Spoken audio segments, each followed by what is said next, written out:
Les tactiques et la technologie américaine des années 80 et 90 ont été façonnées par les leçons apprises dans la douleur au Vietnam. La génération précédente de pilotes de chasse n'avait pas été entraînée aux manœuvres du combat aérien et elle pilotait des appareils qui n'avaient pas été conçus expressément dans ce but. Mais en 1990, tout a changé.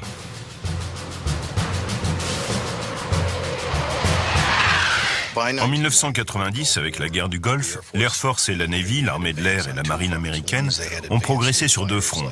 Elles ont reçu de nouveaux chasseurs, le F-15 et le chasseur intercepteur F-14. Elles ont été dotées d'armes bien plus performantes, le Sparrow et le Sidewinder ont été perfectionnés, et l'entraînement des pilotes s'est nettement amélioré.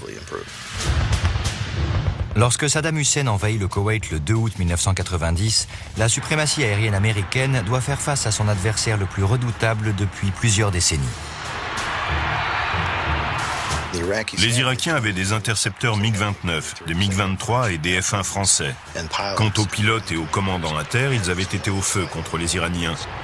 Par conséquent, les Américains se sont organisés afin de se mettre en position de surdestruction. Ils ont mobilisé tous leurs atouts contre un adversaire bien préparé.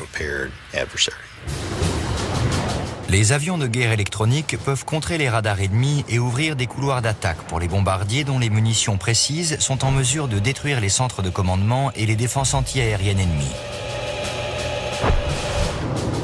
Des AWACS, des systèmes de détection et de commandement aéroportés, gèrent l'ensemble du théâtre des opérations, signalant le moindre avion ennemi à la chasse chargé de l'abattre. Grâce aux avions de ravitaillement en vol, ces aéronefs peuvent refaire le plein, ce qui permet à l'ensemble du dispositif de voler pendant plusieurs heures. Cette structure a été pensée par un homme, à la fois pilote de chasse et stratège, le colonel John Boyd. Il est l'inventeur d'un concept, la boucle OODA, expliquant comment la puissance alliée doit être utilisée pour vaincre l'ennemi en enregistrant un minimum de pertes. OODA signifie observation, orientation, décision et action.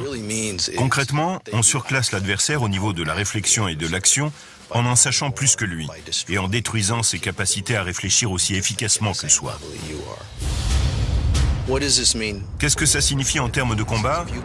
Ça veut dire que lors de la première nuit de la guerre du Golfe, on est sorti pour bombarder ou brouiller les centres de commandement et les radars irakiens et effrayer la hiérarchie qui allait survivre à la destruction de ces installations. C'est le sens de la boucle OODA. Vous avez terrorisé l'ennemi et vous avez détruit ses radars et sa capacité de réaction. L'utilisation de la suprématie aérienne alliée ce jour-là donne les résultats escomptés. Les avions de l'armée de l'air et de la marine américaine mettent hors de combat les équipements de collecte de renseignements des Irakiens, paralysant ainsi toute prise de décision. 8 de leurs meilleurs aéronefs sont détruits. Des stations radars, des centres de commandement et de contrôle et des bases de missiles sol-air sont réduits en cendres. Mais les hostilités se poursuivant, la défense irakienne se met en marche. Des chasseurs s'envolent pour défier les Alliés.